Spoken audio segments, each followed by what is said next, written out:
प्रिय विद्यार्थियों, आज हम आपको मैकियावेली के बारे में अध्ययन करवाएंगे।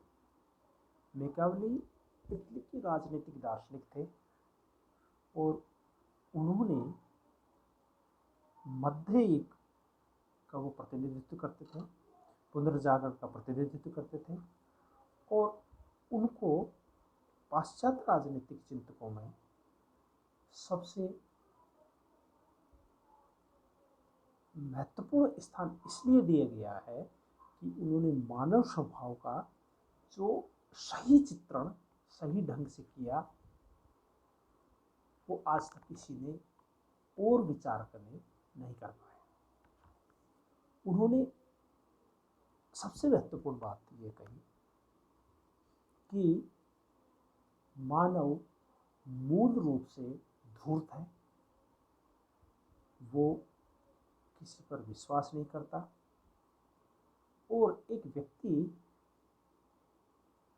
अपने पिता की मृत्यु करने वाले को भूल सकता है, लेकिन किसी को पैसा दे दे या किसी को जायदाद दे दे या किसी को संपत्ति दे दे तो उसको नहीं भूल सकता। अर्थात मैकियावेली उस समय भी उतने ही प्रासंगिक थे और आज भी उतने ही प्रासंगिक है। मैकियावेली पर विचार अभिव्यक्ति करने से पूर्व मैं ये कहना चाहूँगा कि मैकियावेली अपने युग का शिशु था। अपने युग का शिशु का मतलब है कि प्रत्येक व्यक्ति पर अपने समय की परिस्थितियों का, अपने समय के वातावरण का, अपने समय की सामाजिक, आर्थिक, राजनीतिक, धार्मिक, सांस्कृतिक प्रवृत्तियों का प्रभाव पड़ता है। लेकिन पाश्चात्य राजनीतिक चिंतकों में सबसे अधिक किसी के ऊपर उस समय की परिस्थिति को प्रभाव पड़ा है तो वह है मैकियावेली।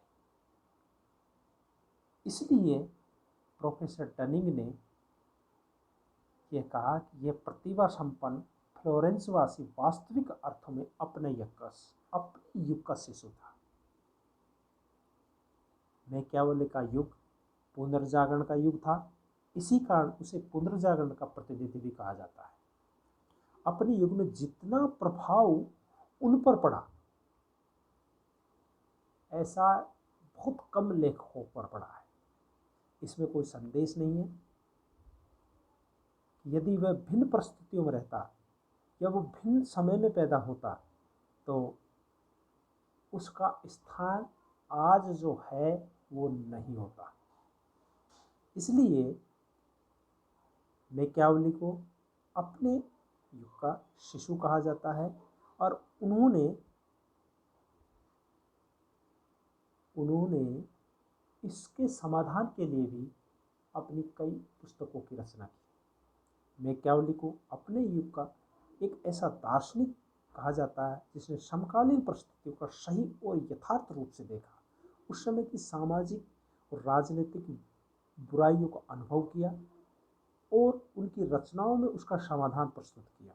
उनकी प्रमुख रचनाओं में प्रिंस, डिस्कोर्सेस और युद्ध कला। और इन तीनों पुस्तकों में उन्होंने इन समय की जो परिस्थितियाँ थी, इटली में जिस तरह की स्थितियाँ थी, जिस तरह की उसकी नज़रों में बुराइयाँ थी, उनके समाधान करने के लिए उन्होंने इसमें अपने विचार दिए। क्योंकि वह संपूर्ण यूरोप का सर्वेक्षण करके, उनका अध्ययन करके इटली के बारे में कहता था। इटली और देशों से बहुत पिछड़ा हुआ है, तो इसके कुछ कारण भी बताए उन्होंने।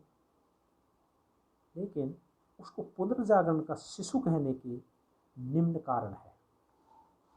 पहला है शक्तिशाली राजतंत्र की स्थापना। मैकियावेली ने कहा कि 16वीं सदी चर्च और राज्य की सीमित सत्ता का आंदोलन पूर्णतः समाप्त होकर इन दोनों ही क्षेत्रों में केंद्रीकरण प्रारंभ हो गया था। उनका कहना है कि 16वीं सदी में चर्च और राज्य के बीच में जो आंदोलन था, जो विरोध था, वो समाप्त होकर दोनों ही क्षेत्रों में केंद्रीकरण की प्रवृत्ति स्थापित हो गई थी। राजतंत्रों ने सामंतों की शक्ति और पोप ने काउंसिल आंदोलन की प्रतिनिधि संस्था का अंत कर दिया था। इंग्लैंड में हेनरी सप्तम, फ्रांस में लुई एकादश और स्पेन में फर्डिनैंड ने निरंकुश राजतंत्र की स्थापना कर ली थी। ये राज्य सबल शासकों के नेतृत्व में दिन प्रतिदिन शक्तिशाली होते जा रहे थे। तो यह युग राजतंत्र का युग था। तो मैकियावेली की रचनाओं में इन आदर्श का पर्याप्त प्रमाण मिलता है। उसने इटली के एक ऐसे शासन की कल्पना की जिसमें इटली की समस्त राजनीतिक शक्ति का केंद्रीकरण हो, जो इटली में विकास स्थापित कर एक राजतंत्र की स्थापना कर सके। उसने अपने प्रिंस और डिस्कोर्सेज में इसी विचार को निरंतर अभिव्यक्ति प्रदान की। अर्थात मैकियावेली वह राजनीतिक विचारक था जिसने यह कहा कि पोप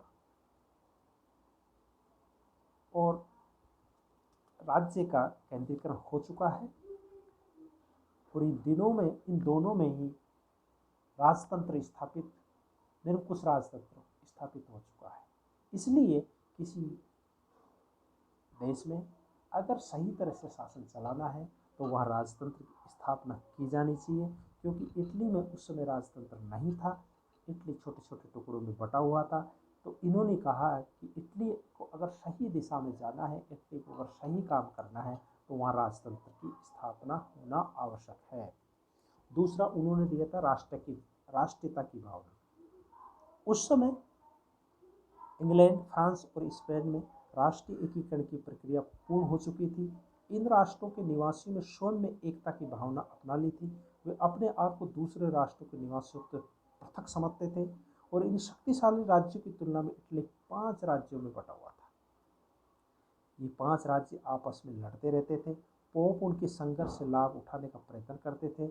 वे कभी फ्रांस और कभी स्पेन की और कभी इटली के राज्यों के आंतरिक मामलों में हस्तक्षेप करने के लिए प्रोत्साहन करते थे। इस प्रकार इटली में फूट, गृहयुद्ध और विदेशी शक्तियों का शासन चल रहा था। मैकियावेली एक देशभक्त थे। इस संबंध में उसने फ्रांस का एक प्रत्यक्ष अनुभव था। अतः वह फ्रांस की भांति एक शक्तिशाली राष्ट्रीय राजा की अध्यक्षता में इन राज्यों का एकीकरण करना चाहता था। मैकियावेली की सभी रचनाएं इटली की फूट, गृहयुद्ध, विदेशी शासकों का हस्तक्षेप की परिस्थितियां और इटली की एकीकरण की इच्छा से ओतप्रोत है।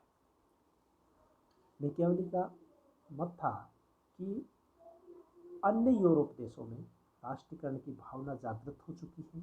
वहाँ लोग राष्ट्र के प्रति समर्पित है, जबकि इटली 5 भागों में विभाजित है। इनके एक दूसरे से राज्य लड़ते रहते हैं, गृह युद्ध चल रहा या पोप इंटरफेयर कर रहा। तो उनका मत था कि यहाँ एक राष्ट्रीय राज्य की स्थापना हो जिसमें सभी लोग राष्ट्र के प्रति समर्पित हो, राष्ट्र के प्रति अपना योगदान कर सके, राष्ट्र उन्नति करता है। थर्ड नंबर का वह कहता है पुनर्जागरण का युग। मैकियावेली का जन्म उस काल में हुआ था, उसे पुनर्जागरण का युग कहा जाता है। उनकी रचनाओं में पुनर्जागरण की आत्मा स्पष्ट रूप से झलकती है। पुनर्जागरण के काल में साहित्य, कला, दर्शन, राजनीति और विज्ञान के क्षेत्र में मध्य युग के आदर्शों का अंत हो रहा था और यूनान और रोम के प्राचीन आदर्शों में लोगों की आस्था बढ़ रही थी। राजनीतिक क्षेत्र में सामंतवाद का अंत होकर राष्ट्र राज्य की स्थापना हो रही थी। राजनीतिक क्षेत्र में धर्म और नैतिकता, चर्च और बाइबल का प्रभाव समाप्त किया जा रहा था। पोप को मध्यकालीन निरंकुश राजनीतिक और धार्मिक सत्ता में लोगों का विश्वास उठ गया था। उनके स्थान पर बुद्धि, विवेक, तार्किकता ने ग्रहण कर लिया। इस काल में व्यापार, छापाखाने की कला, यातायात के साधनों ने विकास कर लिया था। नई जागृति आने लगी, नई दृष्टिकोण आने लगे, स्वतंत्रता की नई भावना लोगों में प्रफुल्लित होती जा रही थी। सभी सीमाओं और प्रतिबंध मुक्त होकर स्वच्छंद वातावरण स्थापित हो रहा था। तो फ्लोरेंस के इस नवीन संस्कृति का केंद्र था। मैकियावेली पूर्ण रूप से फ्लोरेंस का एक निवासी था। अतः उसने अपने चिंतन में सामंतवाद के स्थान पर राष्ट्रवाद, राजनीति को धर्म और नैतिकता से अलग करके राज्य के सिद्धांत के स्थान पर शासन कला का प्रतिनिधित्व किया। पुनर्जागरण की यह धारणा मैकियावेली में घर कर गई। स्वयं मानव अपने जीवन का निर्माता है, वह केवल विकासशील है, उसमें उन्हीं का अस्तित्व रहता है जो अस्तित्व के लिए संघर्ष करते हैं। मैकियावेली ने अपनी राजनीतिक समस्याओं को सुलझाने के लिए जो सुझाव दिए, उनमें पुनर्जागरण की छाप स्पष्ट रूप से दिख रही है। पुनर्जागरण का अर्थ है उनकी दृष्टि में कि धर्म से लोग हटते जा रहे थे और राज्य के प्रति उनकी आस्था बढ़ती जा रही थी। राज्य में छापाखाने के नए विचार आ गए, नई चेतना, और इनके फलस्वरूप राज्य आगे बढ़ सकता था। नेक्स्ट है, उन्होंने दिया धर्म और नैतिकता। इससे पूर्व जितने भी पोप और चर्च की व्यवस्था थी, उसमें चर्च का राजनीति में पूर्ण हस्तक्षेप था। लेकिन 15वीं शताब्दी में पोप के विश्व साम्राज्य का स्वप्न नष्ट हो चुका था। पोप के दुष्कर्मों ने लोगों के हृदय में धर्म के प्रति आस्था समाप्त कर दी। पोप अलेक्जेंडर का उदाहरण देते हुए मैकियावेली ने लिखा कि उसने जीवन भर धोखा देने के अतिरिक्त कोई कार्य नहीं। इस स्थिति में वो कहता है कि इन्होंने राजाओं ने नैतिक आचरणों को तिलांजलि दे दी है। साधारण नागरिक नैतिकता के नियमों के अनुसार आचरण नहीं करते हैं। मैकियावेली पर उस अपने समय की परिस्थिति का प्रभाव पड़ा। तत्कालीन परिस्थितियों के अनुसार ही उसने नरेश की सलाह दी कि राज्य के अस्तित्व को बनाए रखने के लिए धर्म के सिद्धांत की चिंता नहीं करनी चाहिए, लोक कल्याण के लिए इन सिद्धांतों की अवहेलना करने तत्पर रहना चाहिए। मैकियावेली ने नरेश को छल बल से राज्य और अपने शासन की रक्षा करने की खुलकर सलाह दी। धर्म और नैतिकता विरोधी मैकियावेली की यह विचारधारा अपने युग में नितांत अनुरूप थी, क्योंकि यूरोप के राष्ट्रीय राज्य फ्रांस, इंग्लैंड, स्पेन धर्म और नैतिकता से उदासीन होकर अपने स्वार्थ की सिद्धि कर रहे थे। अतः मैकियावेली ने इटली के पोप के प्रभाव और नैतिक बंधनों से मुक्ति कर एक राज्य के रूप में देखना चाहता था। उसने अपने समय में चर्च की जिस भ्रष्ट रूप में देखा, उसके अनुरूप उसने लिखा कि चर्च में इतना भ्रष्टाचार है, चर्च धर्म और राज्य को अलग अलग कर देना चाहिए, धर्म का राज्य पर किसी प्रभाव नहीं पड़ना चाहिए, राजा को धर्म की कोई चिंता नहीं करनी चाहिए, राजा को वही कार्य करना चाहिए जो राज्य के हित में है, उसे धर्म का कोई सहारा नहीं लेना चाहिए। धर्म का अगर वो राज्य अगर मजबूत होता है तो धर्म का सहारा लेना चाहिए, लेकिन धर्म और राज्य बिल्कुल अलग होना चाहिए। इसमें उन्होंने राज्य की इच्छा सर्वोपरि है, राज्य का हित सर्वोपरि है, चाहे धर्म का कोई महत्व नहीं। इससे पूर्व राज्य में जितने भी विचारक हुए थे, उन्होंने कहा कि राज्य में धर्म का महत्व दिया जाना चाहिए।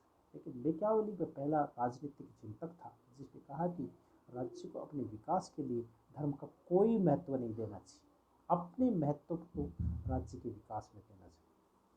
मानव स्वभाव के संबंध में धारणा। मैकियावेली ने अपने समय में विशेषकर इटली में शासक, धर्माधिकारियों, सरकारी कर्मचारियों और साधारण नागरिक सभी को भ्रष्ट आचरण में लिप्त देखा। शासक और पोप के संघर्षों, पोप के षड्यंत्रों और साधारण नागरिकों के स्वार्थी आचरणों से मानव स्वभाव को बहुत गहरी छाप छोड़ी।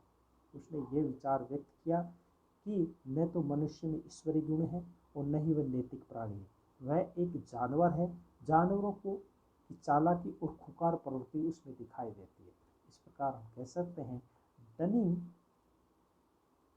का ये कथन अक्षरतः सत्य है कि यह प्रतिभाशाली फ्लोरेंस वास्तव में अपने युग का शिशु था। मानव संबंध के बारे में जो विचार मैकियावेली ने स्थापित किए थे, मैकियावेली ने दिए हैं, कितने महत्वपूर्ण है कि उन्होंने उस समय के सब राजाओं को देखे, आम जनता को देखा, पोप को देखा, वहाँ के धर्मावलंबियों को देखा, तो उन्होंने देखा कि ये स्वार्थ आचरण करते हैं, इनके स्वभाव में है कि ये लोग हमेशा छल पाखंड करते हैं। इसलिए उन्होंने कहा कि ये मानव एक जानवर है, ये हमेशा चालाकी करता है, ये खुकार प्रवृत्ति का, अपने स्वार्थ के लिए कुछ भी कर सकता है। इस प्रकार हम कह सकते हैं कि मैकियावेली अपने युग का पूर्णतः शिशु था। उसने जो परिस्थितियाँ इटली में उस समय थी उसके अनुसार ही अपने सिद्धांतों का निर्माण किया। जय हिंद, जय भारत।